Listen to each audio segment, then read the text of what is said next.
overview for what we're going to be talking about today is the project-based vouchers that Division of Housing allocates. So we allocate project-based vouchers through our annual request for applications for the creation of supportive housing, also known as the PSH RFA. So I'll be talking a little bit about a quick overview of that RFA, generally talking about supportive housing and project-based vouchers, and then towards the end of the presentation, really going to talk about the changes to the 2024 PSH RFA, as there are some very relevant changes for our voucher admin agencies. So thanks so much. I'll get us going here. So really quickly, Division of Housing exclusively allocates our project-based vouchers for permanent supportive housing. So different public housing authorities use their project-based vouchers in different ways. At Division of Housing, we have made the decision to exclusively reserve our project-based vouchers for supportive housing. So what is supportive housing? Really quickly, to define permanent supportive housing, it's community-based housing with access to voluntary, flexible supportive services designed to help extremely low-income individuals with histories of homelessness, complex barriers to housing stability, resolve their homelessness and live stable, productive lives. So I'm going to get as loud as I can here, and hopefully that will help. So in permanent supportive housing, residents have the rights and responsibilities of tenancy. They pay rent, right? But we're going to follow that housing first model, really have those best practices in harm reduction and trauma-informed care. We take the approach we do in permanent supportive housing because we know when the program model is successfully implemented, we see reductions in the utilization of emergency services. And again, I'm going to eat the mic here and get as loud as I can. So we see the, hospital stays, incarceration stays, housing stability increased when we implement the supportive housing program model. That's why Division of Housing, we really focus on this supportive housing program model. This particular program model is really exciting at Division of Housing because it brings together different teams that support at Division of Housing. We work very closely with the Office of Rental Assistance, the Office of Homeless Initiatives, and our colleagues from the Office of Housing, Finance, and Sustainability in the case of project-based vouchers. So there are two major divisions or types of supportive housing that are relevant for today's conversation, right? Single site and scattered site. So single site vouchers or supportive housing programs, are supported with project-based vouchers. Those are instances where we have a single building, right? These vouchers, I think no one calls them this anymore. They stick with the unit. So they were called sticky vouchers. I don't think they're called that anymore. Maybe I'm getting that backwards. And then we have the scattered site tenant-based supportive housing program model. That's where individuals are matched with a resource, and then they carry that resource with them to market rate units that exist in the community. We allocate typically our tenant-based vouchers through one-off RFAs. That's one of the things that I'll be talking about towards the end here is we've done, they've been difficult to plan for. We've really heard that feedback, right? We've done the recovery-oriented supportive housing RFA. We've done the justice-oriented RFA. We've done the youth RFA. But over the years, we've really started to raise the standards on both the tenant-based and the project-based supportive housing programs. So we've really said we want to see supportive housing service budgets and plans. We want to see MOUs with the relevant supportive service providers. We want to see detailed participant selection or tenant selection plans. And if we're funding the supportive services, we are going to set some performance reporting goals that are collected through HMIS. So really, we've started to raise the bar and say, these resources are incredibly competitive on the project-based side. Getting into the housing finance lane for just a second, right? The vouchers provide guaranteed rent for projects through, right? Tenants pay 30% of their income towards rent. The voucher pays 70%, that they pay 30%. The voucher pays the remainder between the client's 30% of the client's income and the market rate rent. And so the voucher is incredibly valuable to developers, individuals who are trying to create single site supportive housing. And I've got some examples of supportive housing developments in Colorado throughout this presentation, right? This is a picture of Providence at the Heights, where we have the folks from Second Chance Center as the lead service provider. Those referrals are coming through the One Home Coordinated Entry system. So that's sort of the major two divisions, tenant-based and project-based. Project-based vouchers, and this is some pictures from Renaissance veteran Fitzsimmons, a project from the Colorado Coalition for the Homeless. Division of Housing is a public housing authority with an allocation of project-based vouchers through the U.S. Department of Housing and Urban Development. We have some other allocations as well that are state funded. We allocate those project-based vouchers on a 20-year basis through a 20-year HAP contract. For those familiar with tenant-based vouchers, right? Typically those vouchers are not on a 20-year basis. That's, again, for the underwriting of these projects. The developers need to know they're going to have that subsidy long-term, so we enter into a 20-year HAP contract. Those HAP contracts, and we'll also do AHAP contracts. Have you ever heard that? That's an agreement to enter into a housing assistance payment contract. So those contracts outline things like the units that are supported, what the utilities and rent amounts are for those units. All of those sort of details are included in the HAP contract. And so if you're ever administering vouchers for a project with project-based vouchers, and you'd like to see a copy of that HAP contract, feel free to reach out. Lynn and I have them for all of the DOH projects.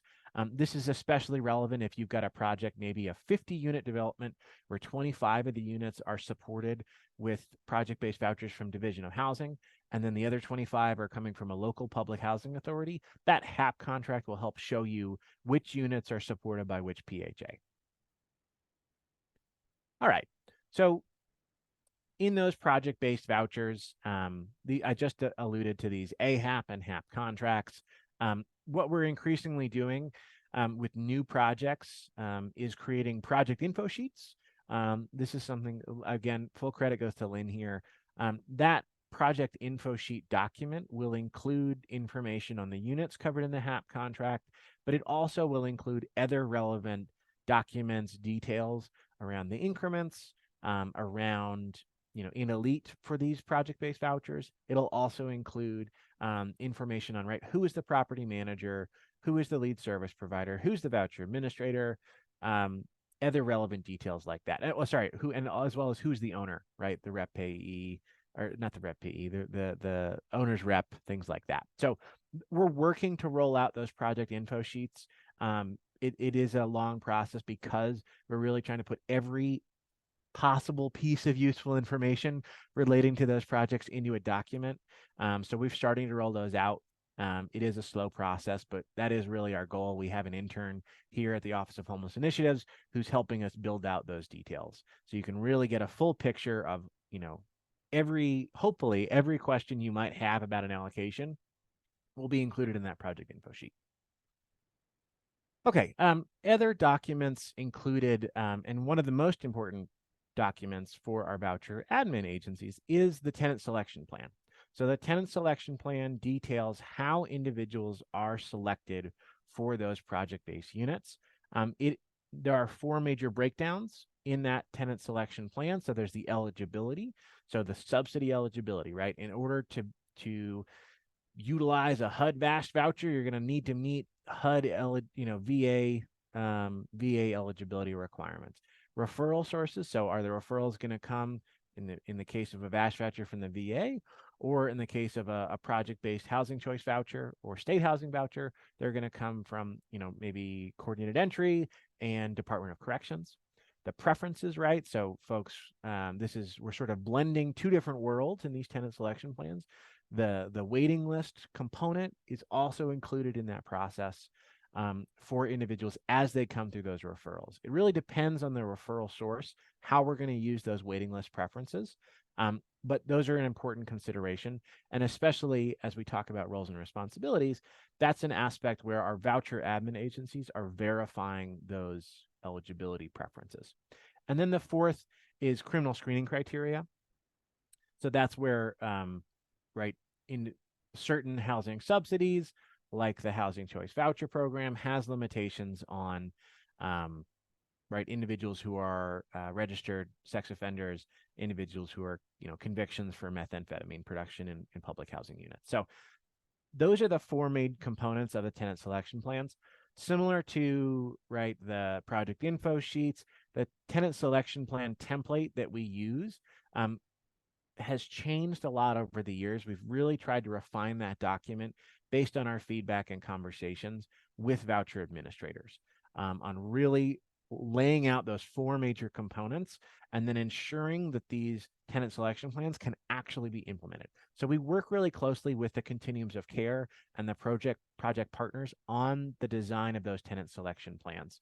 And again, they'll be linked in that project info sheet. They're an exhibit of the HAP contract. If you ever have questions about the tenant selection plan for a project-based allocation, please don't hesitate to reach out. There are some older projects, probably before 2017, where that tenant selection plan may not fall into those four rough categories. But in recent years, we've really been trying to refine that document so that it's useful for everybody and folks can understand, right, how does John Smith go from experiencing sheltered or unsheltered homelessness and move into this development?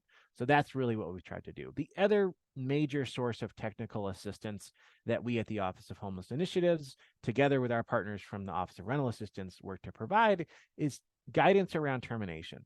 So in permanent supportive housing, knowing that we're trying to serve folks who have complex barriers to housing stability, least likely to self-resolve their homelessness, long lengths of homelessness, we really strive to keep individuals in supportive housing, right? That's the goal. If we want to prevent exits to unsheltered or sheltered homelessness, we understand there may be instances where individuals need a higher level of care, right? Someone may need to go to assisted living, skilled nursing, but we want that's the kind of exit we can understand and support, right? If someone needs that higher level of care. What we don't want to see is someone who is selected for their acuity lose their housing because of that same acuity, right? So that's where anytime we see an eviction, a non-renewal of lease, or mutual rescission in permanent supportive housing, we're going to really dig in.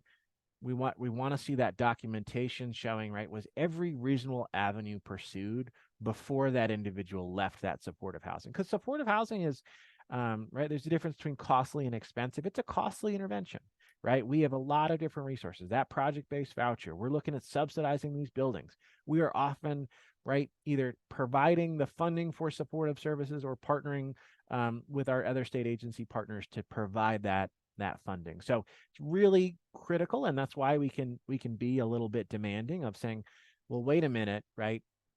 John Smith is exhibiting some behaviors that we knew this population was going to have.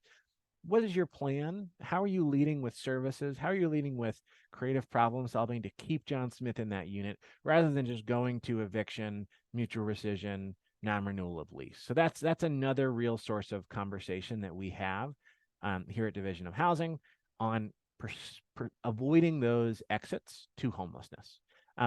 Of course, always there's certain circumstances that we understand happen around, right? If an individual is engaging in violent behavior, if they're starting fires, for example, damaging the building, we understand that there may be, that may be in a situation where the larger safety of individuals, but we really try to avoid making blanket policies in this arena. Every situation is different. We want to look at it and work with our project partners to understand why an individual is exiting. Is there a career rationale? And can we defend that rationale? That's saying, okay, yes, John Smith exited, but this is because this is what occurred. Here's the documentation for it. Right? If we're getting to our target population, they're going to have some big behaviors. So that's a big part of the work we do, is really trying to look at those terminations, provide the support to the project partners, and hopefully provide the tools that all the project partners need to prevent those exits to homelessness. Why we play such an outsized role in project-based supportive housing is that eviction results in termination. So we play this really big role in termination in evictions in a way that we don't typically in tenant-based vouchers, just because, right, we are the only entity that can end an individual's participation in one of our programs. And so if eviction results in termination, that's where things get yet a little complicated, and that's why we play such an outsized role in that arena.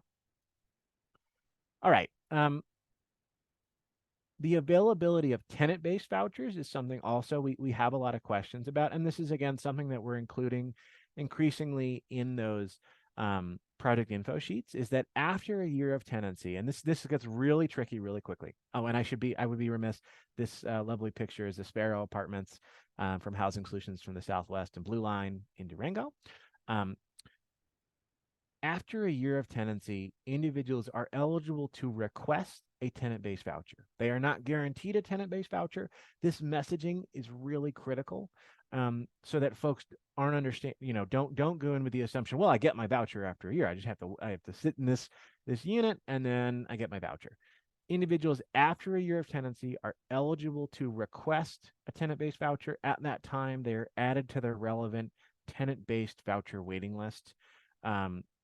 Through the voucher admin agency. This works a little bit differently for state housing vouchers, but really the important thing is that individuals are not guaranteed those tenant-based vouchers, but that is a tool that's available to help individuals move from a project-based supportive housing intervention to a tenant-based supportive housing intervention. Part of the thinking and why this is such a powerful and helpful tool is that individuals, right, those units like the ones at Sparrow are incredibly valuable for persons experiencing homelessness because there's wraparound supportive services available on site. They've got things like controlled access and front desk. So that really helps individuals who maybe have challenges with guests, folks who maybe want to take advantage of them, individuals who, right, may have someone who, yeah. So they can still request to be added, but it's about whether that waiting list is open or not. And I don't, Lynn, anything you want to add on the question that came in the chat from Sadie? And if not, that's okay. Nope, that's fine. I can go ahead and answer that now. Sadie, yes, they can. We are with HCV in shortfall right now. And so our guidance to anyone who has a project-based building and you have participants who have been there a year and are requesting a tenant-based voucher is that internally you start a waiting list. So this can be a Google Doc or a spreadsheet and on our website, we do have the form to request a tenant-based from a project-based, and you start tracking those. The second we are able to reissue vouchers or we can unfreeze our HCV subsidy, we will be contacting all agencies that have project-based voucher buildings to find out who is on their waiting list, and they will receive the first available vouchers. And so yes, work with your SPOC on that. And here's a quick thing on that. They can stay in their PBV unit, or if you have somebody who's been there a year, before they vacate their unit, they've requested a HCV tenant-based voucher. They can put that request in. If they then move out of that unit, they still remain on that list for that tenant-based voucher. But it is up to them to make sure that they provide you with that contact information. So when a voucher becomes available, you can reach out to them. And the request form is under our forms page, Shauna, and I think it's under the general forms. And I'll just add, along the same lines here, right? I think there's some misconceptions that individuals need to be in good standing in some way in order to make that request for a tenant-based voucher. That's not the case, right? Individuals, if they after a year, they're eligible to make that request to be added. But again, they are not guaranteed a voucher, and that's really important that as voucher admin agencies, you're helping. I think there's just a misconception. It's really easy to get this turned around, to say, yes, after a year, you can request it. But I think a lot of folks make an assumption, all right, I'm going to be here for a year, I'm going to get that voucher. But when we're in shortfall or situations like that, it can be really difficult, especially if individuals are they're counting down the days. So it's just it's nuanced messaging. And so we so appreciate everyone who can help with that. I think a lot of property managers, supportive service providers can get twisted around on this pretty easily. So yes, don't need to be in good standing. They can request, and as Lynn shared, right? If they've been there for a year, they make that request and then they leave, they still retain the ability to have made that request and stay on that list. Okay. So continuing on here, really quickly going to run through the different types of project-based vouchers that Division of Housing allocates before I get to talk about some of the exciting changes to the 2024 PSHRFA. So we're going to talk about housing choice vouchers, right? Project-based housing choice vouchers, HUD-VASH vouchers or HUD Veterans Affairs Supportive Housing vouchers, Section 811 project-based rental assistance, and state housing vouchers. Those are the four main types or flavors of supportive housing vouchers that Division of Housing allocates. We have some lovely buildings here. I believe that we have the Laurel House in Grand Junction. We have a new development from Warren Village 3. We have a VASH unit in Lakewood. All right, so I'm going to keep running through this. So talking about project-based housing choice vouchers, this is the Sanderson Apartments with mental well power. Project-based housing choice vouchers are federally funded through an allocation to the PHA from HUD. There are specific limitations on the number of project-based vouchers, project-based housing choice vouchers that PHAs can create or allocate. So it's, and this has changed in somewhat in recent years, but it's 20% of the units. An additional 10% can be project-based if they're serving individuals experiencing homelessness. Again, this was modified probably 5 or 6 years ago for these current numbers. I think in the past, folks have assumed it was only 15, but it's now 20. And if you can go beyond that 20 by an additional 10% if you're serving folks experiencing homelessness or folks in these eligible populations. Division of Housing and all other PHAs, we have to receive that approval from HUD before we allocate HCVs to project-based projects. So there is a process there. Again, different public housing authorities run this process differently. Division of Housing, we use our annual request for applications for the creation of supportive housing, the PSHRFA.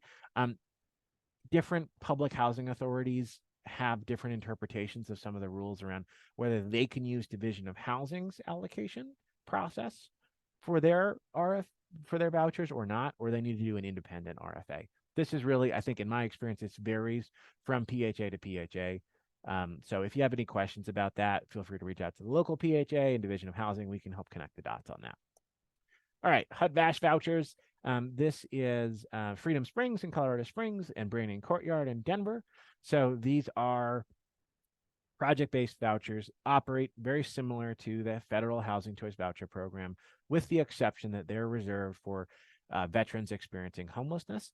The other main component of the VASH program, which is really unique, is that supportive services are available through the VA, through the VA medical centers or the VAMCs, and community-based outreach clinics. So the services come from the VA. There are some unique aspects of the VASH voucher around engagement in supportive housing services. I think the VA, we have a really strong relationship with the VA here at the Division of Housing around what does it look like to participate in those supportive services. The other component is, right, the assertive provision of supportive housing services is really important here. So Division of Housing directly administers project-based, or not project-based, antenna-based, HUD-VASH and Metro Denver. So in the case of some of these projects like Brandon Courtyards, right, our staff and the fantastic team within Division of Housing and the Office of Rental Assistance administers those vouchers directly. In order for a project to receive project-based VASH through the PSHRFA, they need to get a letter of support from the VA. Division of Housing oversees those allocations through our federal allocation of HUD-VASH, but we really want to see the VA involved, right? They're going to be providing the case management. So we want the project to be on their radar, and we want to know that they're invested and they support the project. That's why we require a letter in the application process. All right, the Section 811 project-based vouchers, and I apologize, the 811s are not strictly defined as project-based vouchers. It's project rental assistance. There's some nuances with the housing choice voucher. It's called a HAP contract. With the 811, it's the rental assistance contract, or the RAC.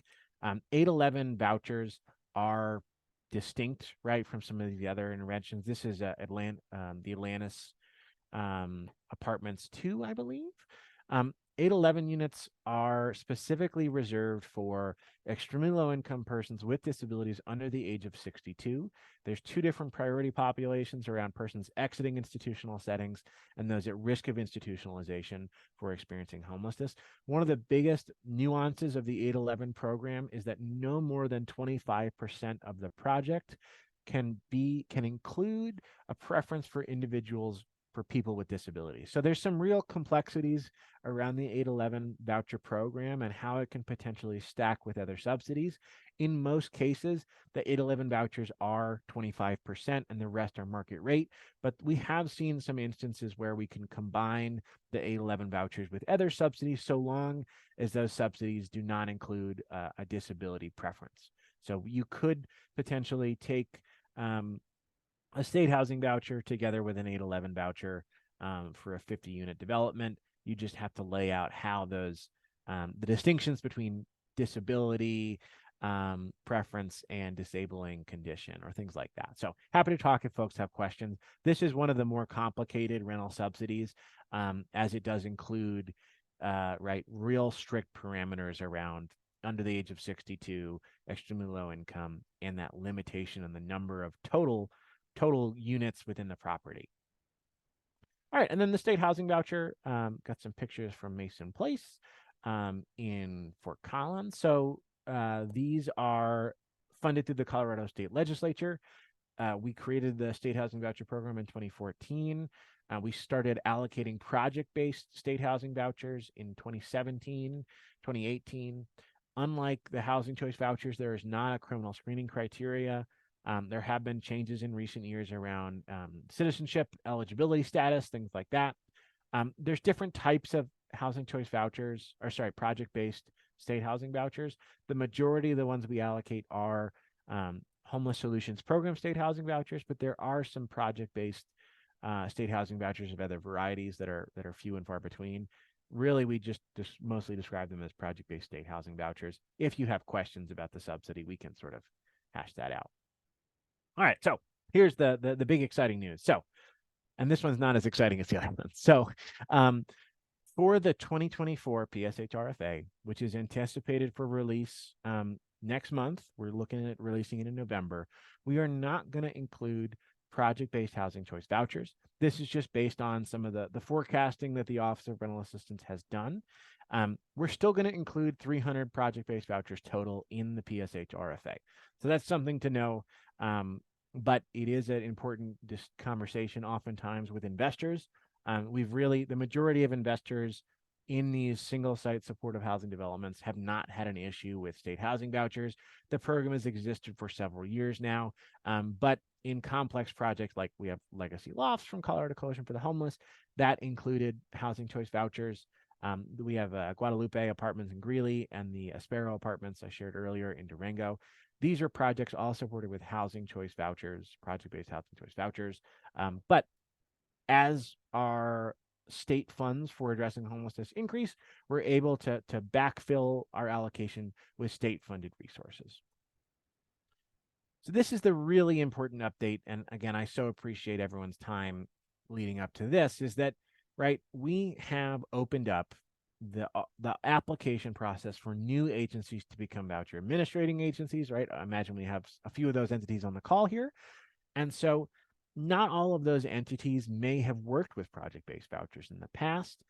So what we are going to include in this year's RFA is a new process around if agencies are interested in administering vouchers through the PSH RFA, we want them to raise their hand, let us know, reach out to us through the LOI process, and then we're going to make a determination around those entities and whether you are approved to provide voucher administration services for an application. The reason being, right, if you're a brand new agency, and we've seen this happen, a developer says, oh, here's an agency who can administer vouchers, they can really pressure a lot of our voucher admin agencies. We don't want them to push you around, frankly. So if you don't have the capacity, when you say, okay, yes, I think I can do this, but we say, well, actually, we have some concerns if you're taking this on, right? You just became a voucher administrating agency. Maybe we've been having some issues with right, the timeliness of annual recertifications, things like that, we may say, well, actually, we would prefer that this project go with another voucher admin agency. So we're going to sort of give you the thumbs down and say, all right, thank you for raising your hand. We think this could be a real challenge. And all of this, I think, hopefully, is in our growing appreciation and understanding. Voucher admin agencies are so essential to the success of these projects, right? Whether it's because of um, the services that you provide in terms of tenant conferences, in terms of helping educate our project based voucher service providers and developers, right? There are a ton of really critical components that voucher admin agencies provide to these projects. You are just as important as the service provider, as the property manager for these projects. And so we really want to give you more power to pick and choose which projects you want to be a part of. None of this happens without you, right? There is no supportive housing program without our voucher admin agencies. You are what makes it all happen, and we want to make sure that you are up for the challenge, because these projects are challenging, right? They are tremendously valuable for our community in addressing homelessness. They play a critical role in that, but it all really relies on inspections, right? Annual recertifications, and really how we can support individuals with that diverse partnership. So just something to be aware of. This is a significant change. We want folks to be aware of that. We're going to add this extra step. All right. And then this is some other really exciting news. So we're going to continue to include tenancy support services funding. So we've done this in recent years. We've used home ARP funding in the past. For this next round of the RFA, we're not going to specify exactly the funding source, but it'll be 5 years of tenancy support services funding, similar as we have in the last few years of the PSH RFA. But really exciting news, save the best for last here, is on the addition of tenant-based state housing vouchers. So as I described in the beginning of the presentation, we've done the Olmstead Advancement RFA, the Justice-Oriented RFA, the Youth RFA, the Recovery-Oriented RFA. We are going to include tenant-based vouchers, tenant-based state housing vouchers, and just tenant-based state housing vouchers in the 2024 PSH RFA. So this is really exciting. We want to do this so that you as voucher admin agencies and other program partners can plan to know, all right, the PSH RFA is going to come out every year. There's 4 rounds of that process on a quarterly basis. You're going to be able to apply for tenant-based state housing vouchers. So that is really exciting. It's also not going to be population specific. So it's not going to be a youth RFA or a justice-oriented RFA. With the exception, we are going to potentially put some community access team vouchers in this RFA, which is focused on serving adults with developmental disabilities in the goal of advancing affirmatively furthering fair housing. So that's just a specific subpopulation that will driven really by the tenant-based subsidy. We're not including tenant-based HUD BASH or tenant-based housing choice voucher. This is just tenant-based state housing vouchers, both from the Office of Homeless Initiatives and Office of the Community Access Team. So to the question, will TSS be required for agencies responding to the RFA? So it will not be basically, but it will be. So certain. Let me pause here. Thanks, Ann. Sorry. Tenancy support services funding will be available for the tenant-based vouchers that are going through this RFA on the $3,600 per household per year basis. There will be an expectation of match for a minimum of $7,200 per household per year, as well as an expectation of the 15-to-1 case management ratio. Individuals, maybe if you have an allocation and you're let's say you are planning to apply for 25 tenant-based state housing vouchers for individuals who are coming out of the Colorado Mental Health Institute, Fort Logan. And maybe based on different eligibility components, those individuals may not need tenancy support services based on the partnership that you're able to pull together. So that's something to consider. You don't have to apply for the TSS funding. The TSS funding is very much framed as a gap filler for the services needed to serve these clients. This is all connected with the larger work we're doing around the best acronym in Colorado state government, the statewide supportive housing expansion, or SWISHY. But this is all connected on. We know that those robust supportive services are essential, and so we want to fund it as a gap measure. But we know this is essential, and so it may be relevant for you to apply for TSS. But depending on the population you're applying for, it may not be. I'll just add, I think we've had some really great conversations from agencies who are saying, well, if you take off the population, right, we can do some really interesting things with the state housing voucher. Tenant-based state housing voucher. So I had a great conversation about with a program partner who described, oh, we could apply for tenant-based state housing vouchers for family reunification, for households with child welfare involvement. Like that's a great use of these funds potentially to say, oh, these are this is tenant-based, so the household size may change. We can, we know there's barriers to housing. Housing is often a barrier to family reunification.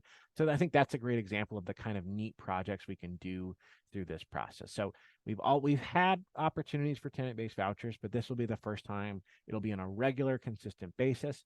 We're going to have all of those other requirements around. We want to see the supportive service plan. We want to see, instead of a tenant selection plan, a participant selection plan.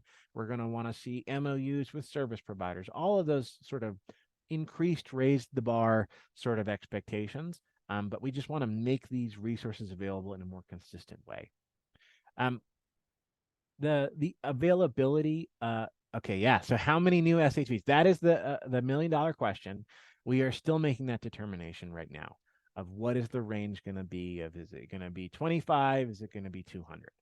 So we have not yet made that determination. We are still doing that sort of budgeting process as we look at our fiscal budget and the funding available. The interesting thing about a lot of our state housing voucher resources is that we are able to use those same funds for new construction vouchers as well as supportive service dollars. So it is a little bit of a changing number, but we'll get that. We'll include that in the November 1st release on the number of tenant-based vouchers.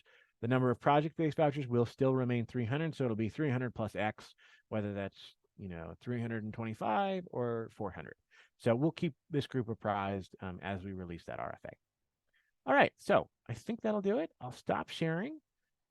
Thank you so much, everyone, for holding your questions. Happy to answer them if folks do have questions. Zach, there were a couple in the Q&A. If you want, I can read it. It says, when it comes to having tenant meetings with PSH voucher holders, it does not seem that the tenant meetings are making any difference when it comes to having repercussions for their actions within their units. What else can be done with regards to this? With no repercussions for their actions, it does not seem like we are helping them to succeed. Sure. So I think this is sort of a question essential to the design of supportive housing, right? How do we define success? In supportive housing in Colorado, we define success based on housing stability. So if you're keeping a client in a unit and out of homelessness, out of the emergency room, at a detox, at a jail, at a prison, that's success. And so it is really tough, though, right? When there's not an expectation of, well, if you don't do X, we're going to bring in punitive. So we're really trying to sort of separate out the engagement and participation in services and those components from individuals retaining their housing, right? That is where the case management really is essential. We want to see case managers working to say to clients, what are your goals? If your goal is to pay rent on time, we're going to focus on that goal. But harm reduction is a component of supportive housing. So if an individual's goal is to switch from drinking, for a handle of vodka a day to switching to beer, that's a success, because that means that individual maybe, we're going to see knock-on effects of it's going to be less dangerous for them. They're going to have to get up and move around more. It's going to take them longer to get drunk. We're going to have some serious conversations about harm reduction in supportive housing. But I appreciate this question of, if someone is a unit but living in unhealthy conditions, are they really stably housed? Well, who defines what unhealthy is, right? Like this gets really difficult. Is it unhealthy for an individual to drink a pint of vodka a day in their unit, or to die right under an overpass? Like we're gonna have these are tough conversations. Trying to really take out that morality component, which right everyone, myself included, often hard not to go to, but really say this is supportive housing. We are going to serve individuals with complex needs, right?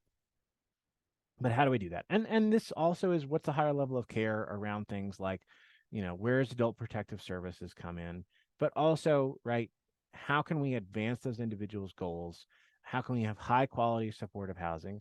And we can also, right, facilitate those conversations with other service providers. So this is a difficult conversation. Um, what does it mean, right? What are an individual's goals? Why are we doing this?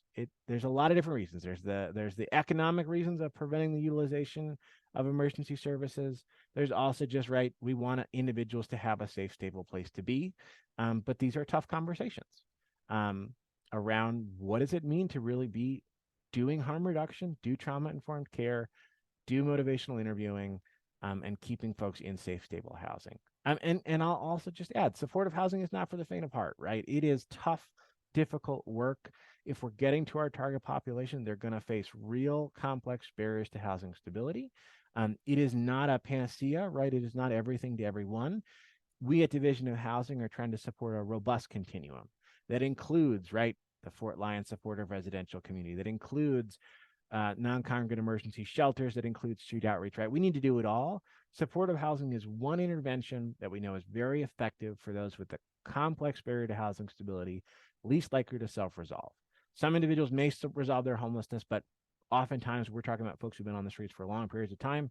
This is the intervention that's going to be the most likely to help prevent them from using those emergency services. So, issues around property management, right? Non-renewal due to behavior. So this is really tough. And this is where, right, Division of Housing can be a partner with you when it comes to project-based supportive housing. We have a property manager, but if that property manager is doing non-renewal, that's where we want to dig in. This is also where we'll have a lot of conversations. And I think I hopefully am saying this consistently when folks reach out. If a property manager is doing non-renewals of lease that do not align with supportive housing best practices, that jeopardizes future funding from Division of Housing. We really do not want to blow up a project by, taking units off the HAP contract. We do have that ability if we see someone who's not providing or performing. But our goal is really to say, okay, you are terminating, you are evicting, non-renewing, or mutual rescissioning clients for smoking in their unit. Yes, it's a non-smoking building, but like, this is supportive housing. Harm reduction is a component of that.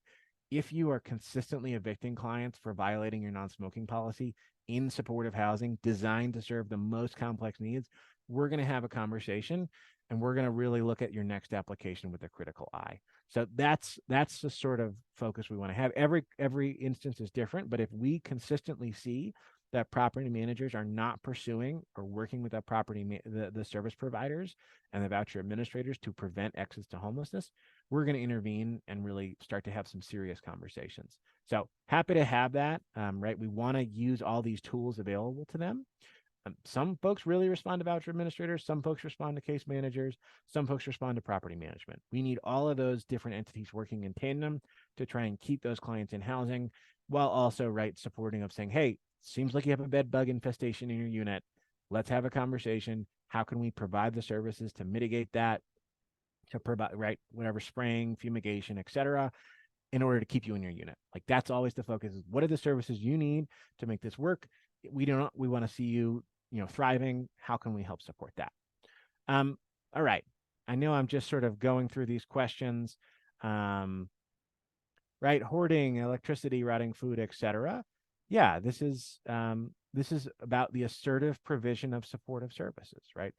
What we like to say is services are optional for clients, mandatory for staff. So this case management staff needs to be going and continuing to knock on that door and have questions and try and get that client to participate in supportive services creatively. The client never has to participate in services in supportive housing. It's optional, But that case management staff, that is their job. They have to be doing that kind of creative problem solving. And I'll also say, right, there are instances where there are flexibilities within the voucher program that can be used to help support individuals who maybe need inpatient care. And that's not a decision, I think that is a decision for the, adult protective services to make, but to say, all right, you can be out of your unit for 120 days and go into inpatient care if that's what you need. And maybe that's what's needed for you to maintain your housing stability, but we don't want to ever force somebody into treatment. We know that again, harm reduction, trauma informed care, motivational interviewing are how we're going to lead with this. And we don't just say this, willy nilly, right? We have seen consistently across our supportive housing programs that when those services are provided in that way, folks stay in their housing. And so again, it is tough work, but it can be done. And we are not in the position to, right, whether or not you personally agree with supportive housing doesn't make it work any less, which can be tough. Okay, I know I'm talking a ton here. We've got Lynn. Any other questions coming in through the Yeah, chat? we do. And I would also say reach out to your SPOC, and potentially there are times when Zach and I get involved with projects, with specific projects, if there are concerns or issues. So there are also resources out there. I know there's a lot of issues with maybe some property managers' questions.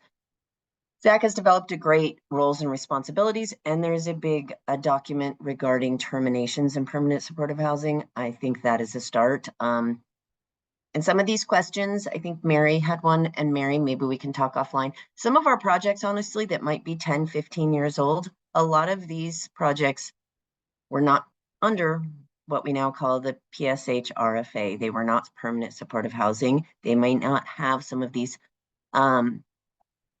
tenancy support services and other contracts with those HAP contracts. So that is a struggle with some of our older projects that have been around we have some that have been around for 30 years. So that's something that we can talk offline. And then we did have a question, Zach, I didn't want it to get buried, about how do people access 811 vouchers and our SHVs through coordinated entry or through PHAs or another way? And I think maybe that was before you explained Yeah. that they're going to go through the RFA process Yes. now.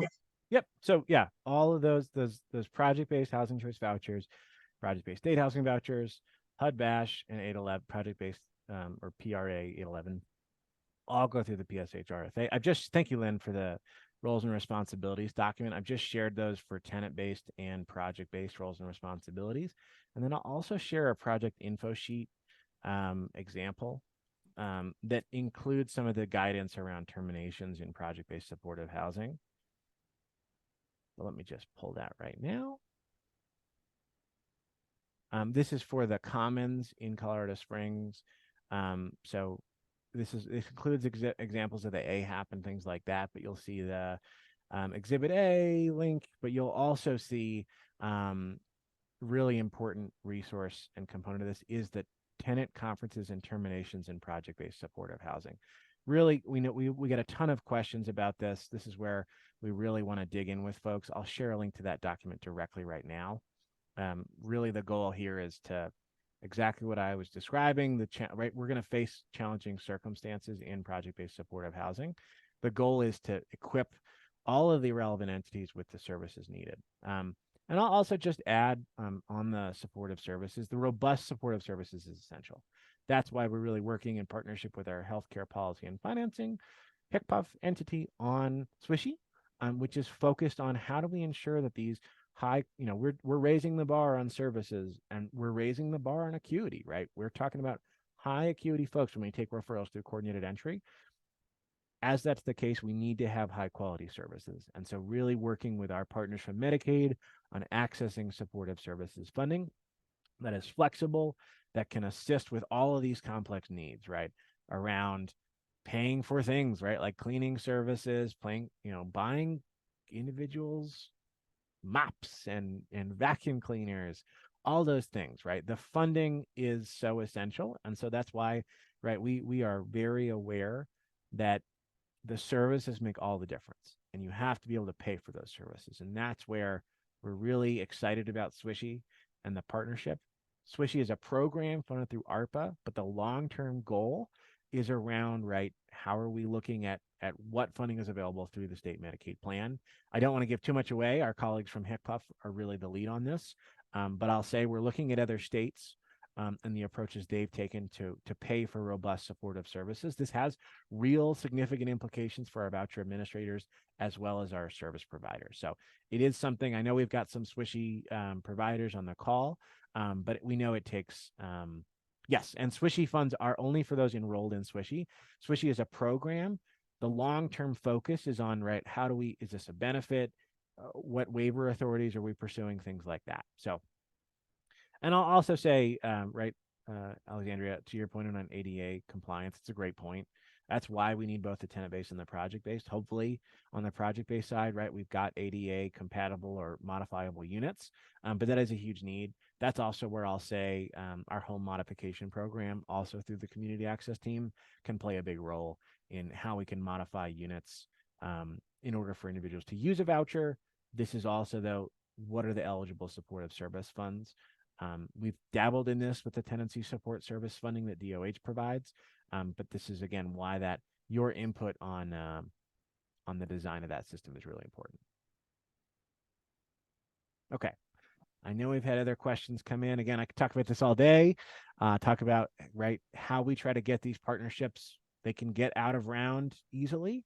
That's our goal. That's my goal. If you have a project where you're seeing concerns of saying, hey, the property management's sort of acting out of whack, the supportive services does not understand the program model, you are really kind of the canary in the coal mine when these projects are in trouble because you work with clients every day. You are our admin agency. We really trust and appreciate the input that you have on when projects are in crisis. And so if they are, that's when we want to step in and sort of have a tough conversation with the project partners and say, hey, this is what's happening. Things seem to have gotten a little out of whack here. Can we go back to the project-based roles and responsibilities or the tenant-based roles and responsibilities document? Can we look at terminations to help support you and fully appreciate this is a dialogue? These conversations are essential. They're tough conversations, but that's what we're here to do, is to support you when tenancy crises come up, and they will. Zach, I had one thing and then I want another question. Um, just to say, I appreciate Zach. He has done a lot of work to take our project-based voucher program and just expand on what we do and all of the resources provided. Our goal, Zach and I, has been for years, and maybe it will come true soon, is to provide some of that training to the property managers out there with some of these buildings. I think that there is a lack in that, whether it's some required trainings or just strongly encouraged trainings for some of our property managers. I think that that is needed. And one thing to remember, it's very hard when we get applications in for RFAs. It's usually 2 to 3 years before that project is up and running. So maybe what was in that application and what was promised or expected 3 years later when the project opens, it maybe is not what was not the project that we initially thought it was.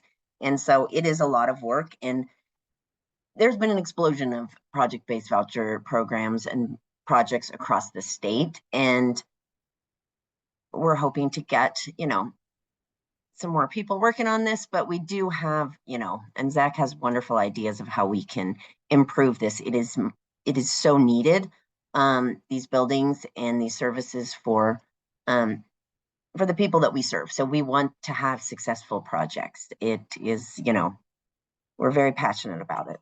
So, all right. This one's from LaShawn. It says, I love the idea of supportive housing and think it's necessary. My question is geared towards the protection and respectful living of others in the community. How do we not perpetuate trauma in an unsafe environment with individual behavior?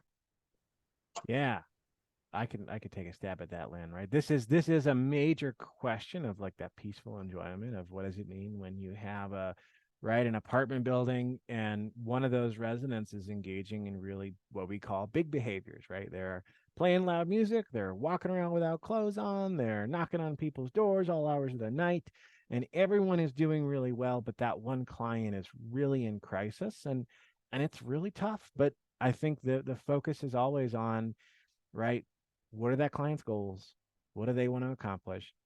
What is it going to take for us to stabilize that individual? And it takes, this is why case management services and funding robustly is so essential, is like, how are we going to meet that client's needs? Are we going to buy them a really nice set of wireless earphones because that's what's going to help them from playing their music loud. The great example, I think, and I use all the time, um, right? Talking about clients who are smoking meth in their units. And smoking meth in your unit is a pretty disruptive thing to do, and it's potentially, right, there's all these sort of conversations around contamination. um One of our great case managers, Angel from VOA, she shared a story in our supportive housing toolkit, which is coming up. We're having an outreach session if folks are interested in doing supportive housing. It's sort of a training opportunity for folks to get a sense of what it means to do supportive housing. If you're interested, feel free to let me know. That's going to be happening on November 29th. But Angel shared at the toolkit, right? We went to a pot shop, and if you got money for meth, you got money for pot. And we went to the dispensary and we bought the most intense, powerful, right, marijuana edibles we could find, and that's what we got for that client. And they weren't smoking meth in their unit, but they were doing right. They were taking those edibles, and that's what worked for them, and that's what helped keep that client in that unit. That's the kind of creative, radical problem solving of harm reduction that's needed. Because we know, right, it's tough. You're talking about we're re-traumatizing these clients, but we have to look at the outcomes of, is it a better for some folks to have some challenges with clients and neighbors, or to have someone return and die on the streets? And so this is those tough conversations. I'll also say this is where those tenant-based vouchers can be really helpful. If someone's doing really well, and they are saying, well, actually, things are a little wild over at that supportive housing development. I've been here, I'm doing well, I'm paying my rent. I had some challenges, I've stabilized. That's where someone, after a year being able to request a tenant-based voucher, I think is a really valuable thing. This is also where I'll say the design of these buildings is essential. So we really have this focus on trauma-informed design in our application process. So we want to see the building built in a way, and we score on this to ensure that it's going to be responsive to the trauma and the needs of the individual. So that means things like front desk, but that also means, right, great examples from the Sanderson Apartments. I know the folks from Shopworks Architecture here in Denver do some great work on trauma-informed design and trainings on trauma-informed design. That's where when we modify existing units into supportive housing, it can be really challenging. But when you can purpose build a building, you can really serve high acuity clients, because you can do things like building units with, in a way that noise is not going to move from those units. You can have insights into the design of those units where you can open the door and see the whole unit, things like that. All right. And can you speak more when someone would leave a PBV and then the HC is ton of the way to, yeah. So this is really tough, right? Someone is, we do have, so I would say trauma-informed design trainings, reach out to the folks from Shopworks. They do have some trainings available. We at Division of Housing can also talk about, put that in our list for trainings that community partners are interested in. But yes, when someone would like to leave a project-based voucher, they have a tenant-based voucher, or they're added to the waiting list, but there isn't one. That's really tough. What do we I do not have a great solution in those instances. It's just, again, how can you support that client? How can you talk to them about, hey, you're having some trouble with a neighbor? Let's creative problem solving. Let's talk about maybe moving a client from one unit to another unit. Everything's on the table that we can, but when the waiting list is frozen, it's really tough. Folks can also get on like waiting lists for local public housing authorities, things like that. So on a link for trauma-informed design, let me share that from Shopworks real quick. And then Lynn, I know we've got some more questions in the chat. Can you help pull those while I'm running this through on the Shopworks side? Sure. You're doing the trauma informed. Like the only other one, and this, Rosalie, if you're being told to issue a voucher when you don't think you should, reach out to your SPOC. You can reach out to me or Zach. The only instances I know of, there's a freeze right now, like I said, and it's a tough time for the HCV tenant-based vouchers, is in certain instances, maybe in a VAWA situation, but that is rare. And there is the option, I think, for some that we have talked about, especially it could be transferring to another project-based unit. Um, and that might be a time where we're reaching out to another partner agency in another area that has a vacant project-based voucher unit. Um, and that's something that I will be working on, and one of my staff kind of taking the lead on with project-based is that I have to report to HUD. We have to report to HUD every single month of how many vacant PBV units we have. That's why it's important that we are getting those units filled. We also, Division of Housing does not pay vacancy payments to those project-based owners. And so if there's a time where maybe a certain situation or they're living in Metro Denver and they want to move to Fort Collins, maybe it's reaching out that we're reaching out to that PBV or that voucher administrator saying, we see that you have a vacant unit. Can we, that is an option, and that's something HUD regulation states is looking at moving an individual from one project-based building to another. So those are options, especially during this time where we have a freeze. And then I know, sorry, I missed the question about project-based providers denying individuals for rental history. Yeah, when they've been homeless for the last 5 years, this is where Division of Housing has really narrowed in on that tenant selection plan, and we include it several times. In our award letter, we say everything is conditional upon the tenant selection plan. And what we often see is property management companies will try to add things to the tenant selection plan or add addendums or add other things, and we'll say no.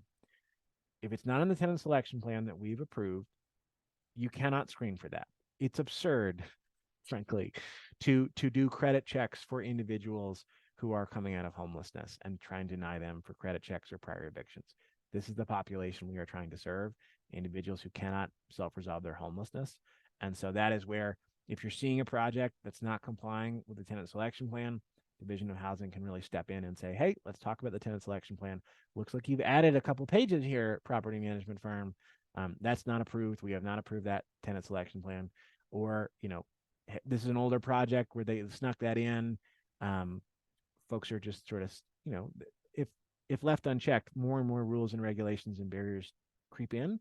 My goal is to help draw those back as we can.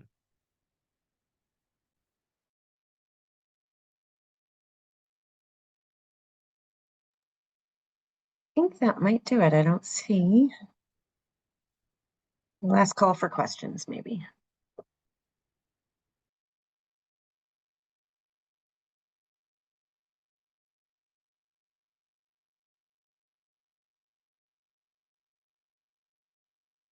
All right. Well, awesome. Well, thanks so much, everyone, for joining. Again, we love to have these conversations. You are such essential partners in these projects. We cannot do it without you. So if you have questions, concerns, I am fully available to you. Right? You make all this possible. So thank you for everything you do. And we know these are tough conversations, and we so appreciate your willingness to get in and get into it, because it really is meeting an essential community need. So thanks so much, everybody.